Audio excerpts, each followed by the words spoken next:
चाबियों को याद करते हैं ताले दरवाजों पर लटके हुए। चाबियों को याद करते हैं ताले दरवाजों पर लटके हुए। चाबियां घूम आती हैं मोहल्ला शहर या कभी कभी पूरा देश।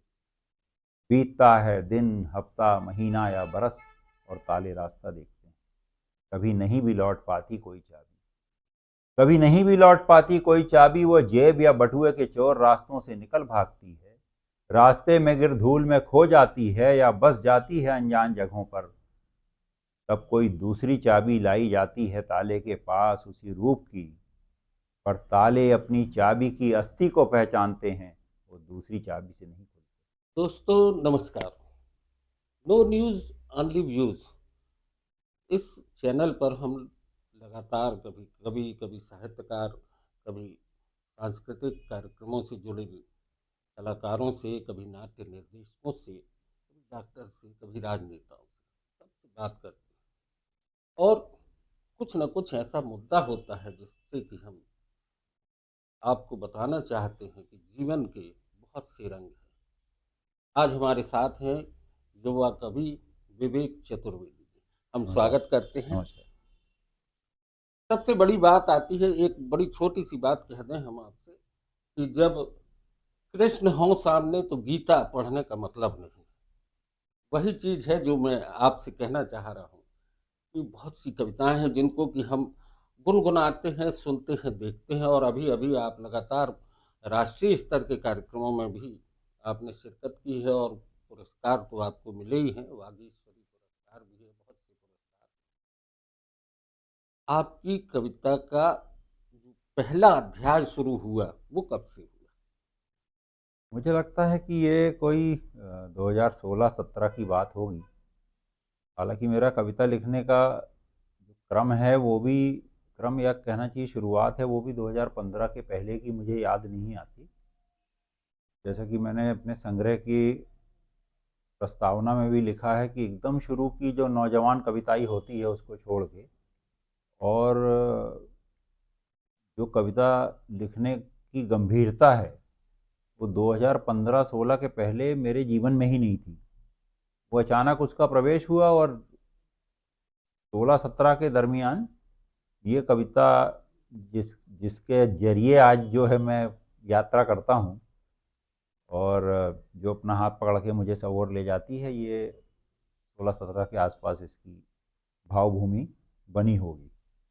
और फिर शिल्प पे काम होता रहा और अंततः फिर 2019 की पहल में ये सबसे पहले प्रकाशित हुई। इसके पहले एक आध बार पाठ में आई, लेकिन 2019 में इसका पहला प्रकाशन हुआ।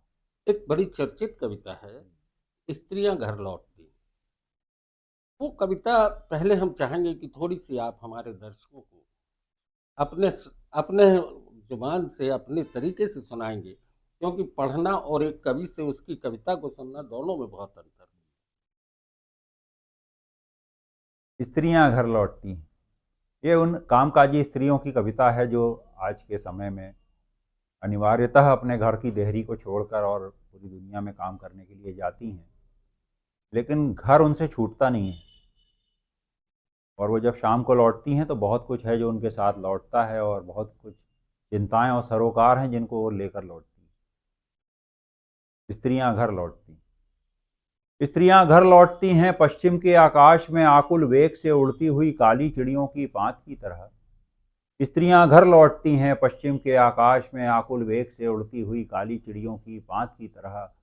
स्त्रियों का घर लौटना पुरुषों का घर लौटना नहीं।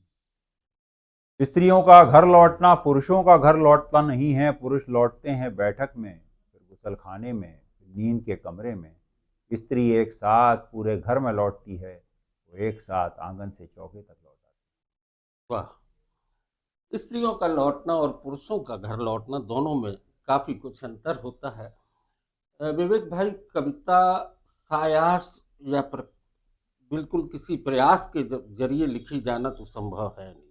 आप भी इस बात से सहमत होंगे है। बिल्कुल। कि अचानक से कोई घटनाएं आपके जीवन में उतरती हैं और शब्द आपको पकड़कर जी। वहां ले जाती जी। हैं। ऐसा आपके साथ होता है? मुझे लगता है घटनाओं के बदले शायद उसको आप एक तरह का स्पार्क कह सकते हैं, एक तरह की चिंगारी। क्योंकि ज़रूरी नहीं है कि हर कविता के पीछे कोई घटना उस समय ही मौजूद रही हो। लेकिन जो मनुष्य का अवचेतन है, उसमें मुझे लगता है कि कहीं न कहीं पुरानी स्मृति और जिस तरह से उसने जीवन को देखा है, अपने आस-पास के रिश्तों को देखा है, चीज़ों को देखा है, वो सब दर्ज होती रहती है। जहाँ तक कविता में या गीत में या किसी भी इस तरह की रचनात्मक विधा में उसकी अभिव्यक्ति की बात है, तो कोई एक ऐसा उर्वर समय होता है, जबकि वो बीज जो है वो अपनी जगह पा लेता है और उमग जाता है, उग जाता है। लेकिन दरअसल इसकी जड़ें कहाँ होंगी और ये कहाँ से आया होगा, ये कहना ईमानदारी के साथ एक कवि के लिए भी बहुत मुश्किल है। जो आपने पहली बात कही थी कि सायास, तो ये कतई संभव नहीं। सायास नहीं लिखी जाती कविता। और एक बड़ी चीज होती है, एक कवि की कल्पनाओं में गांव भी होता है, खपरेल भी होती हैं, धुएं भी होता है, चिड़ियों के पंख भी होते हैं, और वो घर में लगा हुआ ताला भी होता है। एक कविता आपकी ताला है, जी। ताले कविता भी हम चाहेंगे कि हमारे दर्शकों को आप अ, दरअसल ये दोनों कविताएं लगभग कहना चाहिए कि साथ साथ की कविताएं हैं, जैसे कि दो बच्चे ये साथ बड़े हुए हों और ये आगे पीछे चलते हैं, एक भाई बहन के जैसे हैं शायद ये। और ताले चाबी की कविता के बारे में भी मैं खुद कई बार सोचता हूँ कि ये बिंब जो है, ये बिंब का विधान ये कहाँ से आया होगा, तो मैं नहीं सोच पाता हूँ, ना समझ पाता हूँ, ना याद कर पाता हूँ। तो फिर वहीं उसी जगह जाता हूँ कि अवचेतन की स्मृतियाँ कहीं किसी जन्म की कहीं रह गई होंगी शायद, कभी हम भी चाबी रहे होंगे, कभी हम भी ताले रहे होंगे। तो इसकी भी चार पंक्तियाँ आपसे साझा करता हूँ। ताले रास्ता देखते हैं, चाबियों को याद करते हैं ताले दरवाज़ों पर लटके हुए, चाबियों को याद करते हैं ताले दरवाज़ों पर लटके हुए, चाबियाँ घूम आती हैं मोहल्ला शहर या कभी कभी पूरा देश, बीतता है दिन हफ्ता महीना या बरस और ताले रास्ता देखते हैं, कभी नहीं भी लौट पाती कोई चाबी, कभी नहीं भी लौट पाती कोई चाबी, वो जेब या बटुए के चोर रास्तों से निकल भागती है, रास्ते में गिर धूल में खो जाती है या बस जाती है अनजान जगहों पर, तब कोई दूसरी चाबी लाई जाती है ताले के पास उसी रूप की, पर ताले अपनी चाबी की अस्थि को पहचानते हैं, वो दूसरी चाबी से नहीं खुलते। बताएं। तो दोस्तों, कवि विवेक चतुर्वेदी एक ऐसे कवि हैं जो अपने आसपास होने वाली तमाम परिवर्तन है, जिनको हम एक समय पर ये भी कहें कि समय के साथ होने वाली हर करवट पर अपनी नज़र रखते हैं।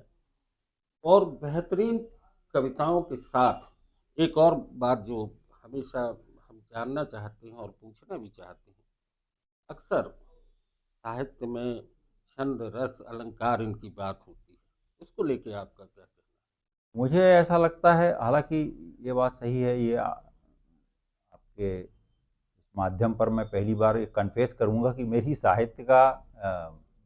लिए साहित्य का वैसा अध्ययन संभव ना हो सका, ना मैं साहित्य का विद्यार्थी रहा हूँ। और सामान्य जितना पाठ्य पुस्तकों में किसी और एक सामान्य स्कॉलर ने जो पढ़ा होगा, उतना ही मैंने भी साहित्य पढ़ा है। लेकिन जितना भी एक साहित्य की व्यवहारिक दुनिया में आके मतलब लिख के और पढ़ के मैंने सीखा समझा है, तो मुझे लगा कि एक अनिवार्य तत्व है कविता का, वो है लय। छंद ना हो काम चल सकता है, और कोई अनुशासन ना हो काम चल सकता है, लेकिन लय के बिना कविता नहीं होती।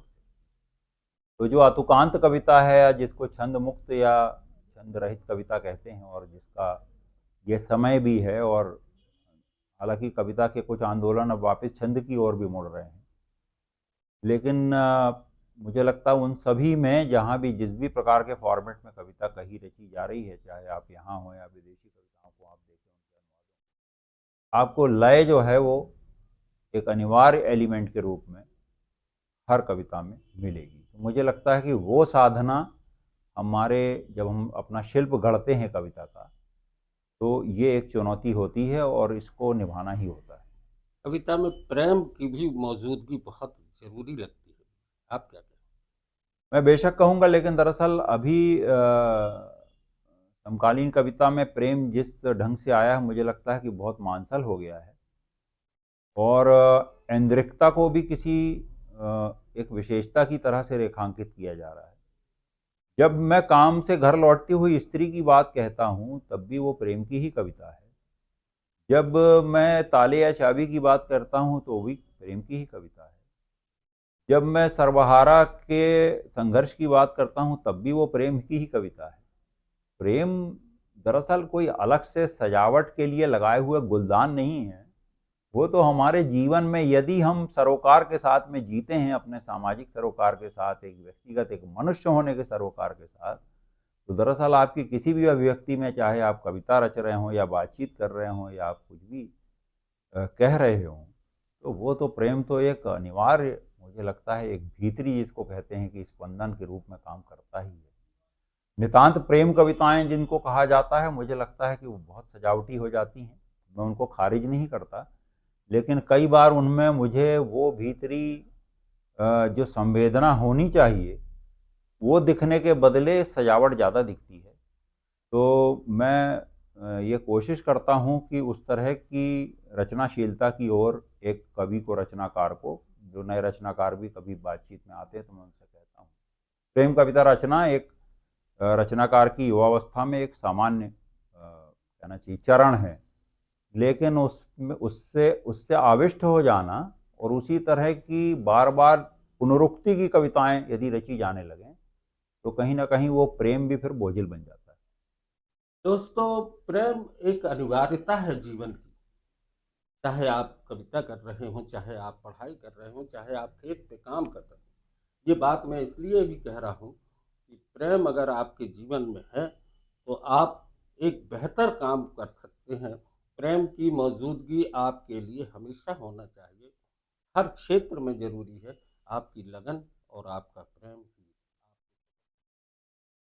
विवेक चतुर्वेदी जी से हमारी बातचीत हुई और नो न्यूज़ ऑनली व्यूज़ की ओर से आपको फिर एक बार बहुत सारी बधाई। और दर्शकों, आज बस इतना ही। धन्यवाद।